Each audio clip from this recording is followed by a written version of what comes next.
Is it a fact that numerous representations, etc., have been received? The answer is yes, sir. Yes, sir.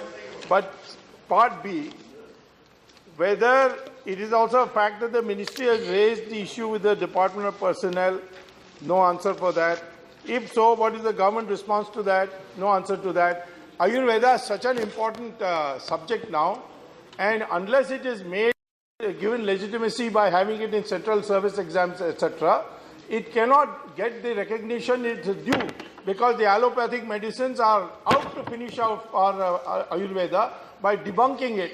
So we have to give it. So these two questions must be answered. But the government has given the answer. That is not an answer. This matter is under examination. What is under examination? The question or the responses of these various authorities. Chairman, sir, Honorable Member Dr. Subramaniam Swamy is an erudite scholar, an academician, and a master of languages. So I thought the brevity of words would suffice for the answer. It has been very clearly mentioned and accepted that there have been representations received both in the Ministry of Ayush as well as in DOPT.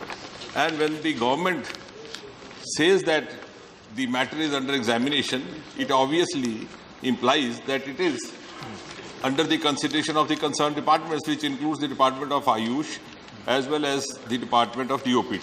Having said that, now the second part of which is not part of his original question is, when he is trying to make out that Ayush is a very important subject, nobody denies that. In fact, this is the government which has taken the initiative of having first ever separate Ministry of Ayush. So we don't actually have to acknowledge that. Yes, that's true. Now, but not denying the importance, I hope it would be a slightly an input for him, and maybe he would later on also give his opinions on that, maybe not today, later on. We have right now 48 optional subjects which are eligible for appearance in the civil services. But the statistics point out that none of these, or very few of these candidates, actually take up the subject of their graduation as an optional subject. Can you believe we have more than 50% engineers who are qualifying civil services exams today? Even now, out of a batch of 175, we have 96 engineers. But more than 50% of them have opted for subjects like public administration, subjects like geography, subjects like sociology. So what I'm trying to bring to the consideration of a scholarly person like Dr. Swamy is that not having optional subject as Ayush does not deny a graduate from Ayush to appear. And in fact, many of the Ayush graduates are appearing in civil services, also passing, and also by preference and choice, not actually wanting to have Ayush as a subject.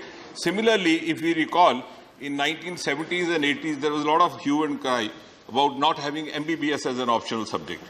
Thereafter, we had medical sciences. Today, the scenario is that not even 10% of the doctors appearing in the civil services are actually using medical sciences as an optional subject. Again, they go in for general subjects, maybe because they are habitual crackers, they are skilled in cracking the exam and they feel that they could do more scoring, whereas the medical science is a vast subject. So I am saying that it is not absolutely correct to draw a correlation between the subject of option which a candidate has selected and the subject in which a candidate has actually graduated.